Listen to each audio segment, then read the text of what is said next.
আছেন দোকানে? আছেন? হ্যাঁ আমি আছি দাদা একটু গাড়িটা দেখেন তো, 4 দিন ধরে গাড়িতে পড়ে রয়েছে। ঘুরাও গাড়ি ঘুরিয়ে লাগাও এটা ঢুকছে না। ঘুরিয়ে লাগাও তাড়াতাড়ি দেখে দেবেন, অনেক দিন যাবে দাদা। আচ্ছা সরেন দেখতেছি দাঁড়াও দেখতেছি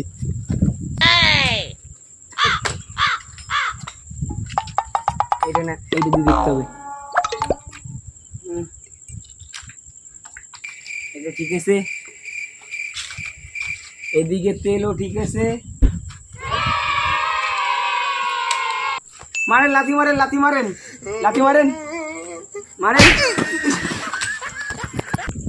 আপনি কামটা করলেন কি? হ্যাঁ আপনি তো কইলেন লাথি মারতে, তাই লাথি মেরে দিছি। আমি কি আমার লাথি মারতে, আমি তো গাড়িটার লাথি মারতে কইছি। বুদার বাল।